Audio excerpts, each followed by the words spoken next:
Good morning, ladies and gentlemen. Welcome to the final day of the 2014 Naval Academy Leadership Conference. It is my pleasure to introduce to you the closing speaker, General John R. Allen. General Allen graduated from the Naval Academy with the class of 1976 and has subsequent master's degrees from Georgetown University, the Defense Intelligence College, and the National War College. During his prestigious career of 38 years, General Allen held a variety of command positions and staff positions in the Marine Corps and the Joint Force. Contingency and combat operations include Operation Sea Signal during Caribbean contingency operations in 1994, Operation Joint Endeavor in the Balkans in 1995 to 1996, Operation Iraqi Freedom from 2007 to 2008, and Operation Enduring Freedom in Afghanistan from 2011 to 2013, where General Allen commanded the International Security Assistance Force Afghanistan and United States Forces Afghanistan. Prior to assuming command of the NATO and U.S. forces in Afghanistan, General Allen served as Deputy Commander, U.S. Central Command, from July 2008 to June 2011. Beyond his operational credentials, General Allen has also held a number of professional military educational programs, including service as Director, Marine Infantry Officer Program, Commanding Officer, the Marine Corps Basic School, and Commandant of Midshipmen here at the United States Naval Academy. Following retirement, General Allen has become affiliated with Brookings, the Washington Institute for Near East Policy, the Atlantic Council of the United States, and the Center for New American Security. He is a permanent and active member of the Council on Foreign Relations and is currently serving as Senior Advisor to the Secretary of Defense on Middle East Security. Personal decorations include the Defense Distinguished Service Medal with Oak Leaf Cluster in lieu of a second award, the Defense Superior Service Medal, and the Legion of Merit with 3 gold stars in lieu of 4 awards. Ladies and gentlemen, please join me in welcoming General Allen.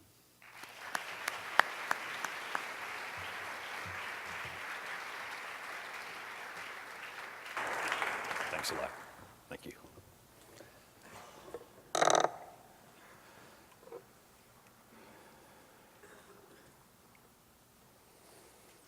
Well, Midshipman Hahn, thanks very much for that kind introduction.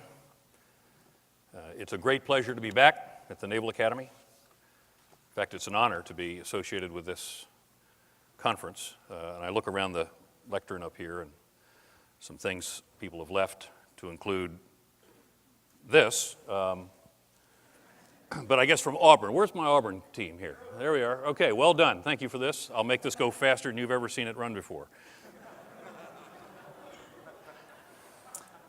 And I'll stretch it out in all the hopefully right locations as well.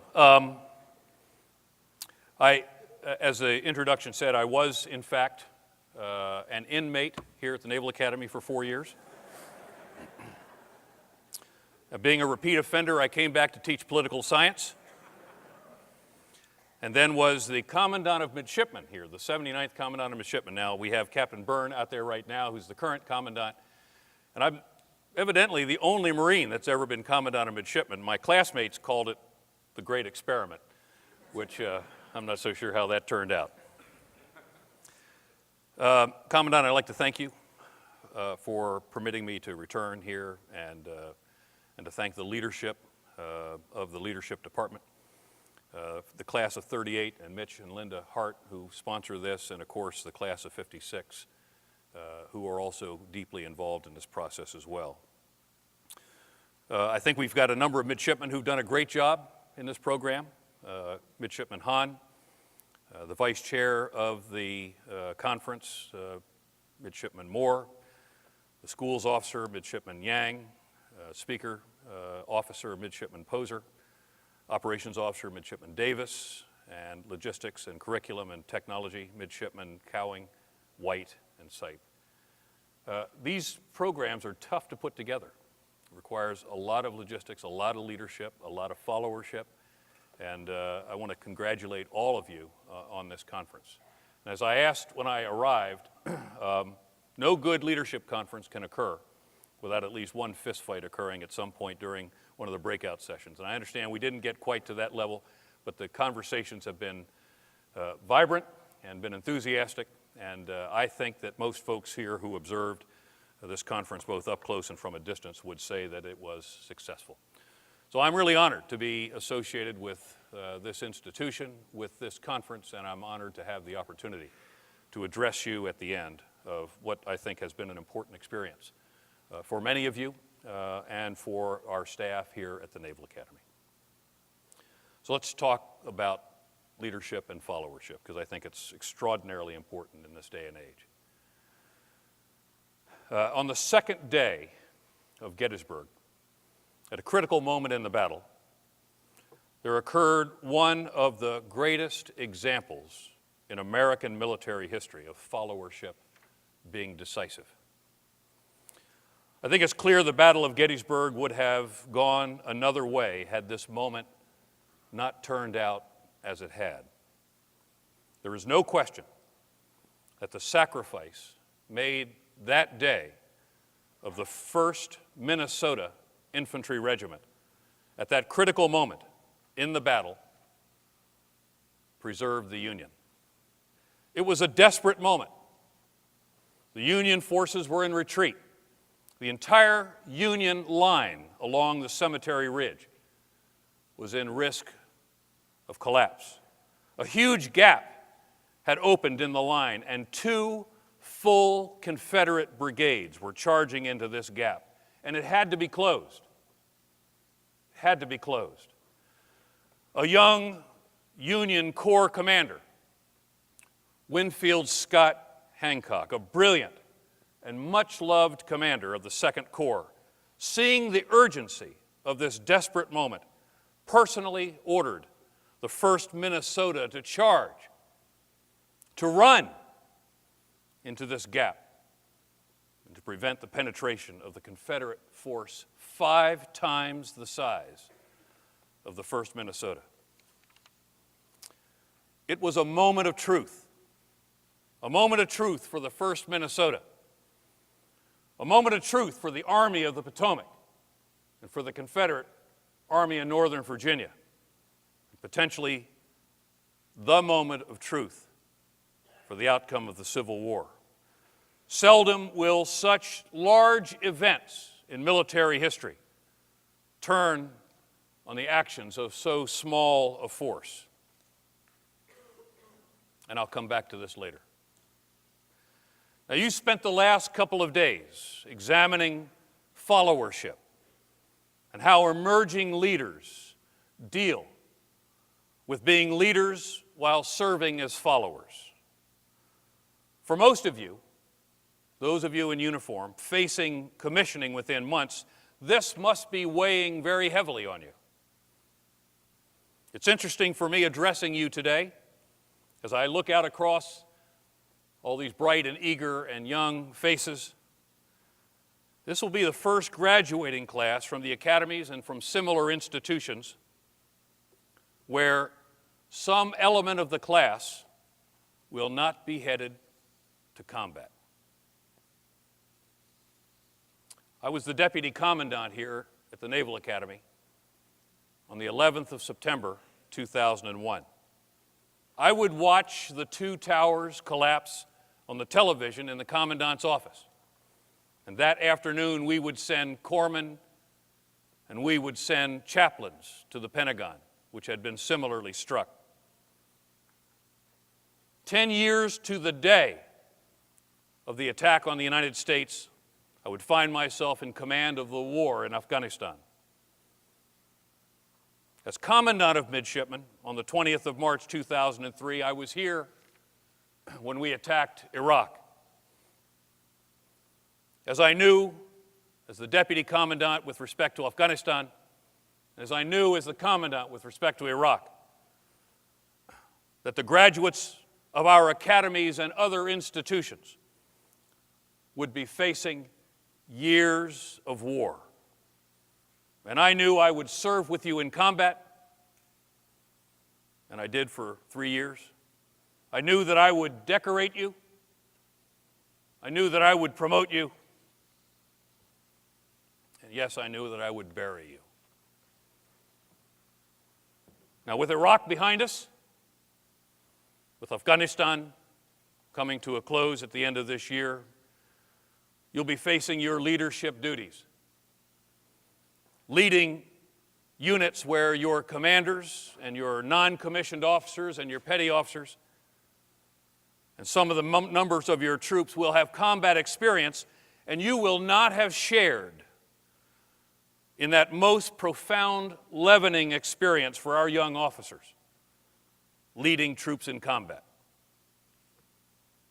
This, in and of itself, will be a challenge for you as a young leader and as a young follower. You'll be junior leaders, leading in services that are struggling to effect severe budget cuts, making do with equipment that's seen years of wear and tear far beyond its service life, and seeking to restore our services' precious ethos and values. The United States has not before experienced such sustained conflict. 13 years. And I've promoted officers to lieutenant commander and to major, who were midshipmen when I was commandant here. Most of the officers in our armed forces today have known nothing other than war. So the challenges you will face as leaders, but more specifically as followers in our services, will be many. Many as we embark on this post-conflict period. And these challenges, ladies and gentlemen, may sometimes seem overwhelming. So let me give you some insights on how many of your commanders will view their roles in creating the conditions where followers can flourish, where followers can rise to their full potential.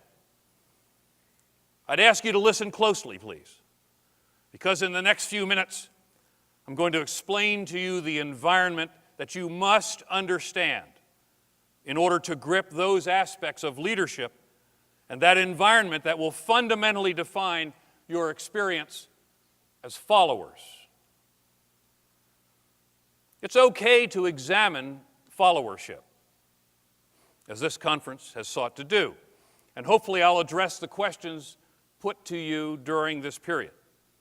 But followership is a difficult discussion to have in the absence of the larger discussion of the leadership culture and the leadership environment in which you'll be following and leading simultaneously.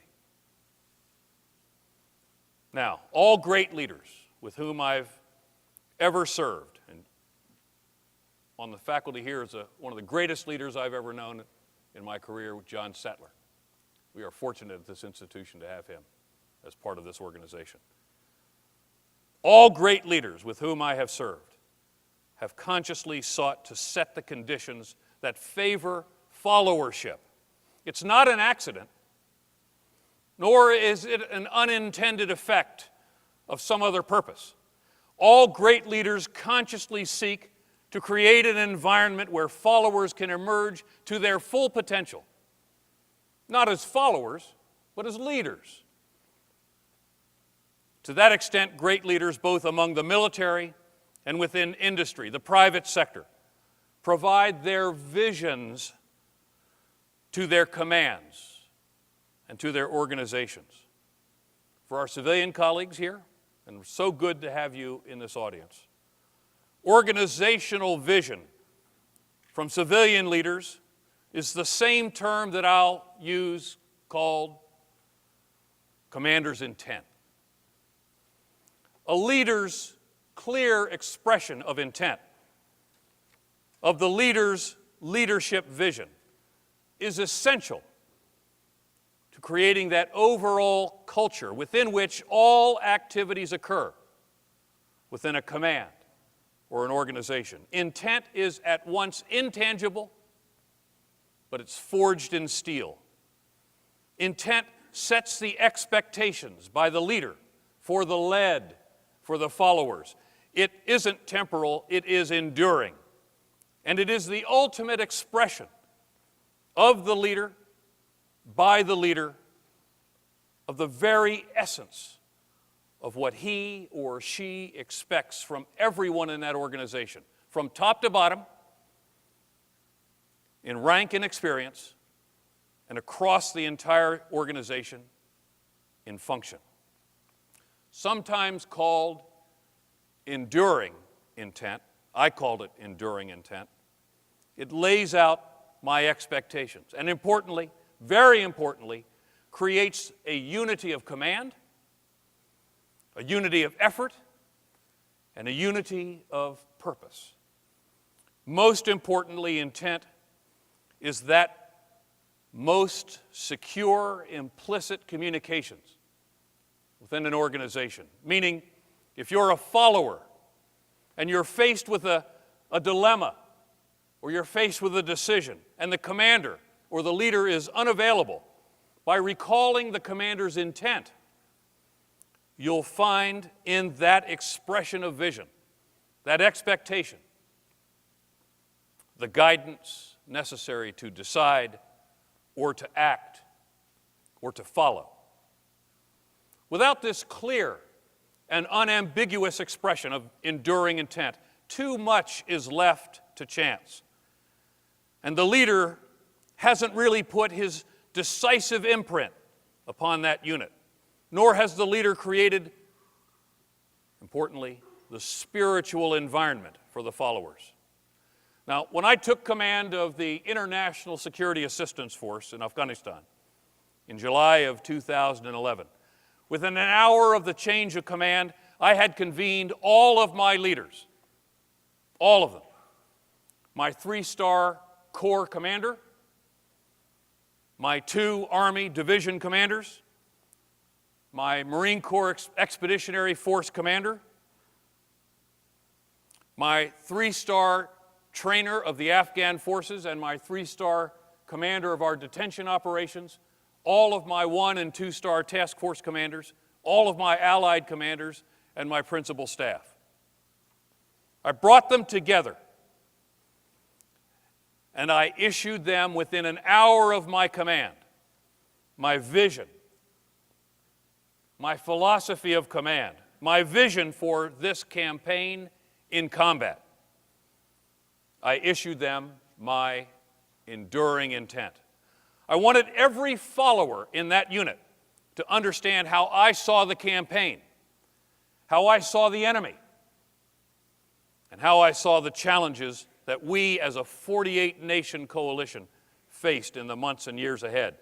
I issued them my priorities. You must issue your priorities, which would become their priorities. And I issued them my expectations of how they would do business within my command. I didn't micromanage them, but I was clear on my 4 priorities. The first 2 of which were to relentlessly pursue and pressure the enemy. Leave him nowhere to run, leave him nowhere to hide, leave him nowhere to plan. Relentlessly pursue and pressure the enemy. And do, number 2, all we could to accelerate the movement of the Afghan National Security Forces into the lead for combat. I also gave them my expectations, which set the conditions for followership. For example, several. Time is of the essence. Be biased in your decision-making towards creating Afghan capacity. Never waste a second, for the campaign clock is ticking. I need all units to pull hard on the oars. I expect every member of ISAF to be treated with the utmost respect. And the Afghans are our allies. Treasure that friendship. Finally, in my enduring commander's intent, I set unequivocal commitment, my unequivocal commitment to the highest standards of values and ethics. This is essential for the followers, essential for your followers, both in setting the expectations of how they'll lead, but also how they'll conduct themselves. Leaders owe their followers this kind of clarity. For when confronted with a moral dilemma or faced with an ethical challenge, knowing what the commander expects is essential. and it must span the full waterfront, from personal conduct to how we treat each other, to what I expected in terms of personal courage from my leaders in combat. In any case, expressing my expectation in this regard was a challenge across 48 different nations, some with vastly different perspectives on human rights. But you'll need to set that expectation. You'll need to do it personally, you'll need to do it openly, and you'll need to do it widely throughout your respective organizations, whether a military unit or part of the private sector. Else, ladies and gentlemen, else you'll leave your followers guessing about what's important to you, guessing at what you expect of your followers, and guessing as to your vision of command. Now, there's another reason the commander, why the leader must set the conditions for followers at the moment of her or his ascension to command. It's to set the leader's paramount moral authority. The moral authority to lead, the moral authority to issue orders that require instant and unwavering obedience. The moral authority to issue an order that may send someone to their death, or the moral authority to issue an order that takes a life. And make no mistake, while the stakes are different, there's no less a need for moral authority in the American boardroom as there is on the bridge of a ship, in the cockpit of a fighter, tending a reactor on a submarine, or in leading the final assault of a bunch of grunts onto an objective. The moral authority of the leader is at the heart and at the soul of what a leader can expect from and what a follower must give to mission accomplishment. I mentioned a few minutes ago that leaders have an obligation to establish the conditions under which followers flourish. One of the most important aspects of the environment of command is setting the culture of failure. Setting the culture of failure. What does that mean? General Sattler will remember that in the 1980s, as the Marine Corps grappled with the concept of maneuver warfare, it was clear that maneuver as we envisioned it relied on, in very large measure, on the actions of widely dispersed junior leaders, followers, who were bound by a commander's intent, which provided enduring guidance, provided standards, provided implicit communications so that we could move as one. We could sense the battlefield as one, and we could decide with a commonality of purpose. The key to success in maneuver warfare was creating a bias for decision-making, taking risks throughout the whole organization. Initiative was and remains prized over all other things. The problem was and remains, in large segments of our military and in the corporate world, individual initiative is not prized. Taking risks is not tolerated. And failure isn't remediated. Failure is punished. These staid and ossified organizations are doomed. They're doomed to be slow. And slowness in combat is death. Slower fundamentally than the enemy. Slower than the corporate competition. Because the organization is so risk-averse, so steeped in a zero-defect environment, no follower is willing to decide. No follower is willing to risk being wrong or to risk failure. Risk aversion and the zero-defect mentality is frankly toxic to the leadership environment and does more to complicate and chill followership than almost any other combinations of factors. Thus, it is essential that the commander set an understanding of the culture of failure. Success in creating a command environment that is tolerant, even expectant of failure and setback, comes from another dimension of great leaders and great leadership. Leaders that view themselves as a parental figure. The parental figure of the unit, and the teacher and the mentor of the led, of the followers. Indeed, I've always described in my own mind the ultimate leader as the one who is a commander, a parent, and a teacher. The commander sets the organizational environment. The parent nurtures the followers by patiently picking them up and dusting them off and setting them on course again, forgiving their failures. And the teacher or the mentor actually instructs, actually teaches what the commander prizes most in his or her subordinates. Not just to create overt success, you want that, of course, but over time to reduce the occasion of failure. These qualities we should prize. We should prize them most in our leaders. We should recruit for their qualities. We should design our officer development to reward these characteristics. For not only will the organization flourish under this kind of commander, the followers will be liberated by the environment to be true leaders themselves. Now, no one wants failure, but it is in the nature of young officers, absent their real operational and life experience, to fail. How that failure is treated and how that failure is remedied defines an organization and will likely define how that organization performs under pressure. Ladies and gentlemen, there is a dark side to this picture too.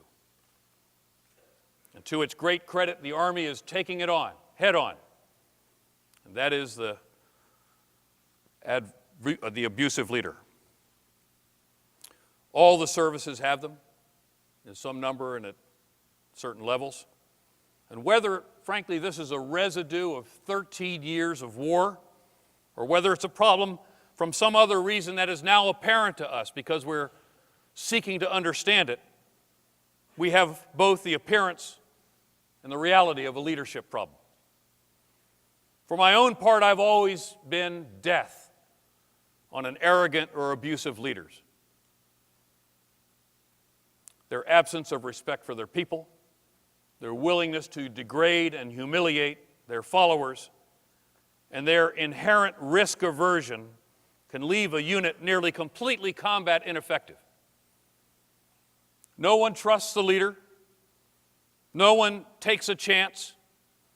No one is willing to take initiative for fear of abuse or repercussion. Followers are compelled to follow.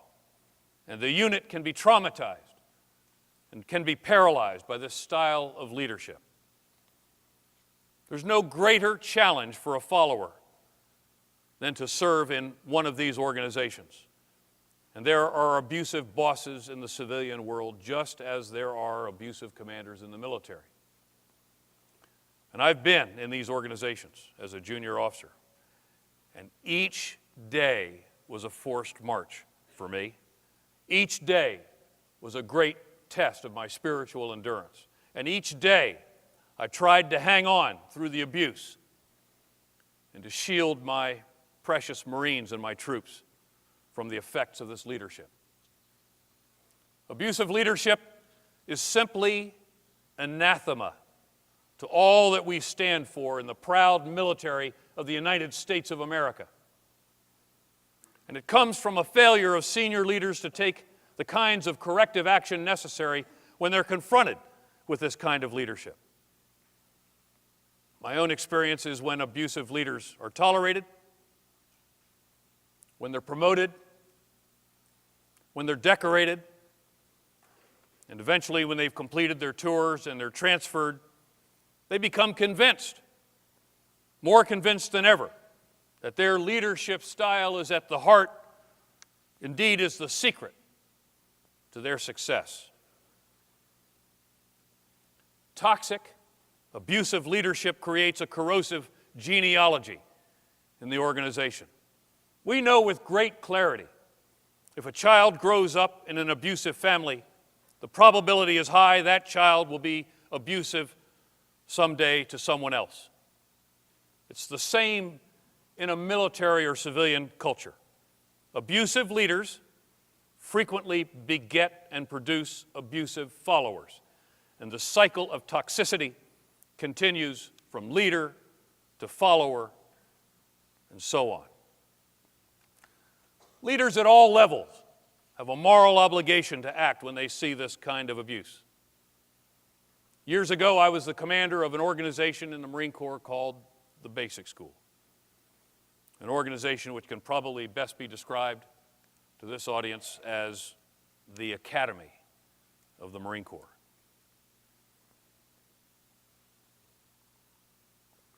I became aware of what I became concerned about was an abusive environment being created by the company staff of one of the 250 student lieutenant companies. And this staff, each staff at the basic school, is given a sacred trust to produce through personal example the leadership environment in which 250 brand new lieutenants are inculcated into the world of being an officer of Marines. It's a sacred charge for these company staffs.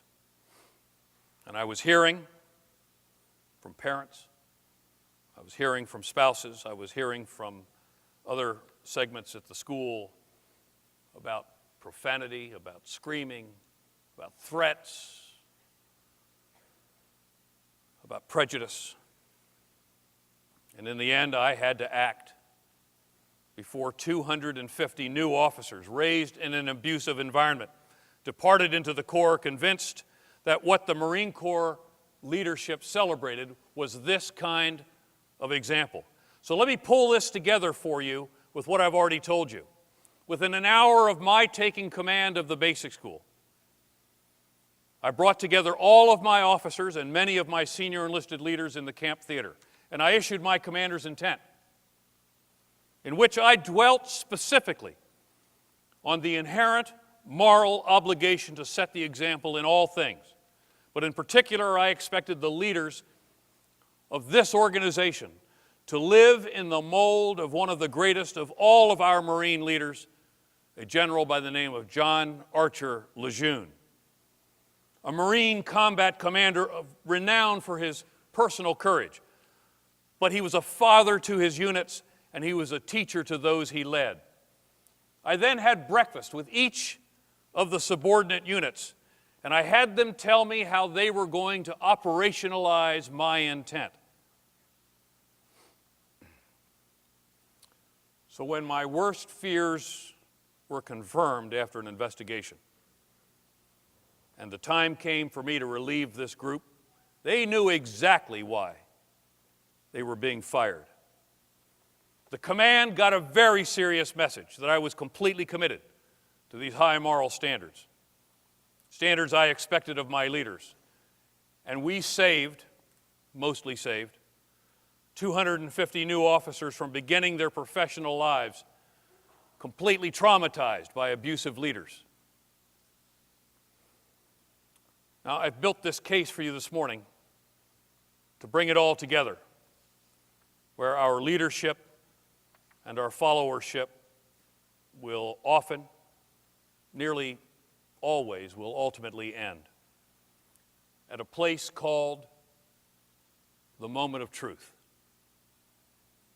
That supreme moment when an organization and its members, its leadership and its followership are tested at or tested beyond its breaking point. How that organization performs at that moment of truth. How that unit passes through the hot fire of trial,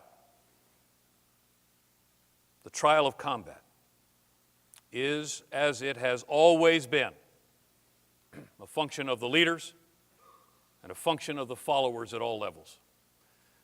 If they are led by a commander who has set the organization to a common purpose, a leader who is personally and spiritually invested in the welfare of every member of that organization, every member of that command, and who teaches and elicits the very highest personal qualities of initiative, decision-making, and agility, then that unit will survive, and indeed will likely thrive in the moment of truth. If abuse, if fear, if toxicity and apathy pervade the unit, the moment of truth will be the moment of catastrophe. And missions will fail, and lives will be lost. So let's return to the 1st Minnesota. It was an exemplary unit by every measure that we applied in those days during our Civil War. When other Civil War units were mustering in at the beginning of that war for only 3-month enlistments,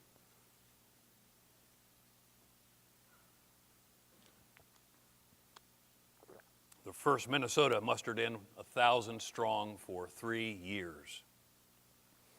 It was led by a commander who genuinely loved his men, and that love was reciprocated, who was militarily competent, and who set the unit in a culture of followership that elicited the very best from his officers and from his men. They'd been in the breach at 1st Manassas,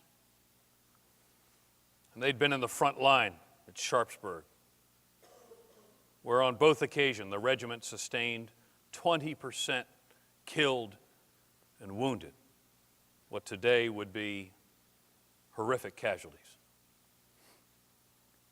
And where this regiment marched off in 1861, 1,000 men strong, on this day, the 2nd of July, 1863, the second day of the Battle of Gettysburg, as it found itself face to face with its own destiny, it was less than a quarter of that strength.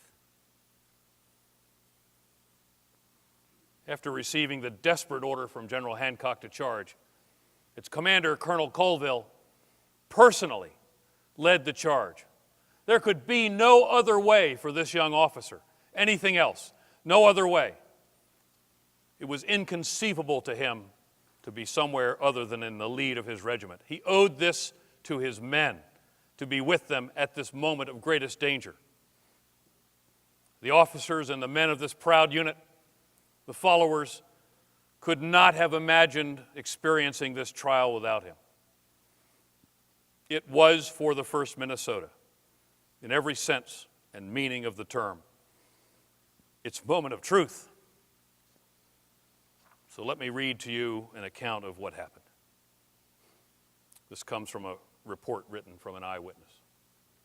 On the afternoon of July 2nd, 1863, Sickles' 3rd U.S. Corps, having advanced from the line to the Emmetsburg Road, 8 companies of the 1st Minnesota Regiment, numbering 262 men, all that was left of the regiment, were sent to the place to support a battery, to support Sickles' retreat. As his men were passing here in confused retreat, 2 Confederate brigades in pursuit were crossing the swale.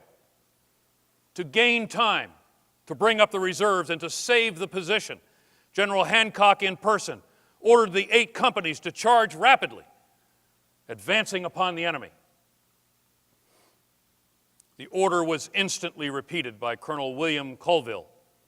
The charge was instantly made down the slope at full speed through the concentrated fire of 2 Confederate brigades, breaking with the bayonet the first line as it was crossing the small brook in the low ground where the remnant of 8 companies, nearly surrounded by the enemy, held its entire force at bay for a considerable time and until it retired on the approach of the reserve, the charge successfully having accomplished its objective. It saved this position and probably saved the battlefield. The loss of the 8 companies in that charge was 215 killed and wounded, more than 83%. 47 men were still in the line with no man missing. In self-sacrificing, desperate valor, this charge has no parallel in any war. Among the severely wounded were Colonel William Colville, Lieutenant Colonel Charles P. Adams, Major Mark W. Downey, and among those killed were Captain Joseph Puriam, Captain Lewis Muller, Lieutenant Waldo Farrar. 1 officer remained in the regiment. The next day, the regiment participated in repelling Pickett's charge.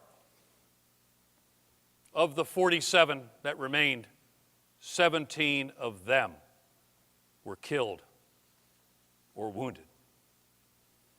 Now, perhaps your unit,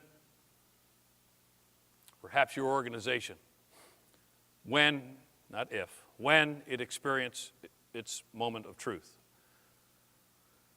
will not be so desperate or so violent or the cost so high. But ladies and gentlemen, your moment of truth is coming. It's coming.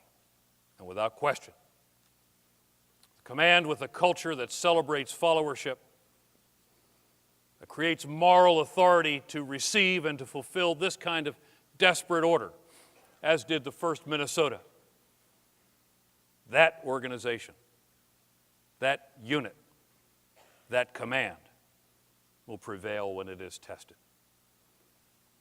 It has always been thus. It will always be. There are no great mysteries in these realities, ladies and gentlemen.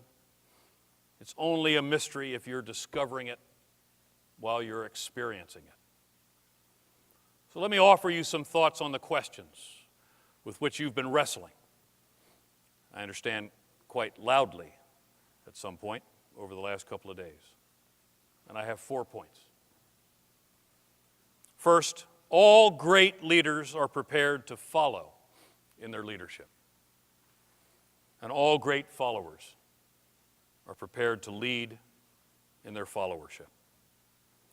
While the questions you've discussed here are interesting, the reality is in the world in which we live and in the world in which you will serve, you cannot separate yourself from being a leader simultaneously with being a follower.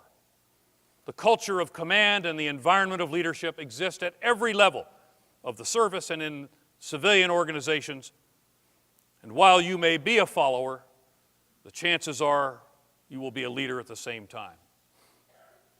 I led 150,000 Allied troops in combat, but I was still a follower. I was a follower of the commander of the U.S. Central Command, my dear friend, Jim Mattis. I was a follower of 2 Secretaries of Defense, Bob Gates and Leon Panetta, and I was a follower of the President of the United States. Everyone is a follower while you are a leader. Through the mechanism of my commander's intent, I set the environment for my followers for the first time for my rifle platoon commanders when I was a company commander in 1979.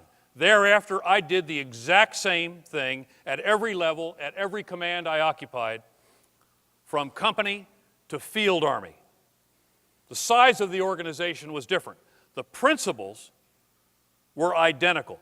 and served the same purposes at every level of command in which I had experience. Second, all followers have an inherent moral obligation to lead, to live, and to teach institutional values of their organizations.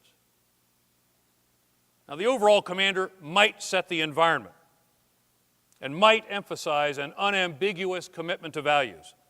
But if he or she doesn't create that commitment, there are still institutional values that must prevail. And the followers must be the keepers of those values. When I was a first lieutenant, company commander of a helicopter-borne raid company in the 6th Fleet in 1979, my first sergeant Donnie W. Ritchie, and I know John Sattler will share my thoughts on the precious value of our staff and COs. Donnie W. Ritchie virtually raised me as a young officer. He had walked out of the hills of West Virginia and used a phone for the first time to call a recruiter, come into the Marine Corps. And he'd been a staff NCO in an organization that might not immediately attract your attention because of your age, but some of us in this room will recognize the 1st Battalion, 9th Marines, 1-9 in the I Corps area of the Quang Tri province of Vietnam.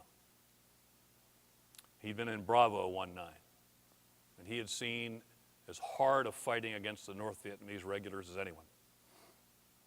And I'll never forget, one morning after we'd been operating all night long, and we had moved to something called Stand 2, which is where the company went to 100% alert as dawn would come, because that's when we thought the enemy might attack. He was looking wistfully towards the reddening sky in the distance. And I said, "What's up, First Sergeant?" He said, "I have never taken the dawn for granted since the time I was in Bravo 1-9, because for so many of those nights in Vietnam, we never knew if we would see the dawn again." To me, 38 years later, I still don't take the dawn for granted. And First Sergeant Ritchie said to me one day, something I'll never forget, indeed something by which I try to live still. He said, "Sir, you know the standards of the Corps. Your Marines expect you to live those standards and hold them to those standards. The moment you let those standards slip as our company commander, you've established a new standard, a lower standard, and it will reflect directly on you, and it will create problems for your leadership." He was right. As a follower, leading, living, and teaching the institutional standards of your organization is one of the most important contributions you can make to the cohesion of the organization in which you live, in which you command, and in which you fight. And it is here, absent any other guidance, that you can lead from below. Third, followers have a moral obligation to provide feedback to their leadership. Now, I've served in units where I believed the leadership was simply wrong on some or all aspects of command, whether that was an organizational approach or tactical decision-making. And here's the delicate part, because as a follower, pointing out ways to improve or critiquing your leadership, pointing out potential failure to the leaders, is walking in a minefield. This requires tact. It requires strong interpersonal human skills. It requires the follower to exhibit leadership from behind and leadership from below, and the moral courage to point out problems. Here's where real skill comes to play and defines the difference between a follower being a true contributor and being a contentious contrarian. When I was a battalion commander, my unit was sent to Guantanamo Bay to quell the riots of the Haitian and the Cuban migrants that were accumulating there in some tens of thousands. We were facing some real potential problems. And one day I was given the mission of clearing as many as 400 Cuban migrants from the topside area of a U.S. Navy destroyer. This destroyer had picked these migrants up from the water around Cuba. And we understood that the migrants had told the crew of this destroyer, that if this destroyer took them to Guantanamo Bay, that they would take the ship by force. They were never returning to Cuba. So we were facing a real potential fight to retake this ship. And it was probably going to be a close quarters battle, with a very great likelihood of substantial injury and the loss of life, and I had been authorized to employ deadly force to take back this ship. As I concluded my order to my officers and my commanders, a grimness set in at the task now before us. I asked if there were any questions or any comments, and from the back of the room, up went a hand of one of my lieutenants. He'd actually been one of my students here at the Naval Academy when I was an instructor, and I had put him subsequently through the infantry officer course program. The command environment that I'd sought to create in my command emphasized that I expected that hand to go up, and I asked him what he had. I'd known him a long time. So with tact, but personal affection that we shared as friends, he asked, had I thought about a different approach, and proceeded to outline a couple of his thoughts. His ideas were terrific, and a wholly different approach exploded into my mind. And I thought, my God, how had I missed thinking this way? I completely revamped my order, and the outcome was vastly different than it might have been otherwise. We accomplished the mission in every particular, without a single injury. And it was the direct result of a follower feeling that he had the moral obligation and the organizational leave to point out to his senior commander how we might do something differently. He truly led from behind in this very difficult moment. And we were successful in a very different way by his intervention. And I'll add that today he is a colonel in the Marine Corps and likely one of our future general officers. Not because of me, but because of him.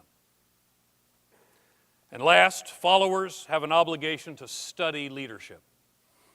Now, you're going to be led by all kinds of leaders with all kinds of leadership styles. Watch them very closely. Seek to learn from them all. Take notes.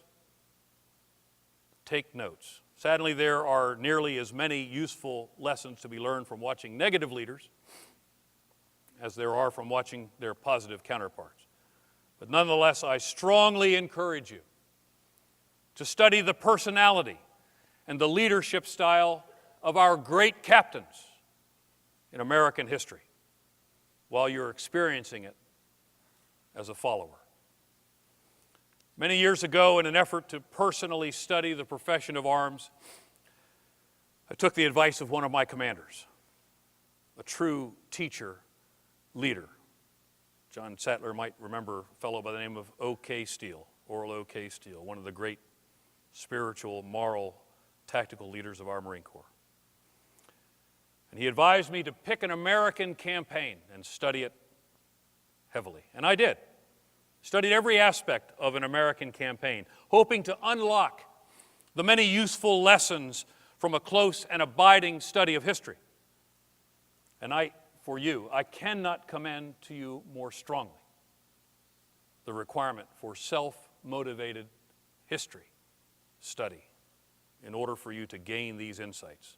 The campaign I chose to study was the Southern Maryland campaign, dominated by the leadership of two general officers, Robert E. Lee and George B. McClellan.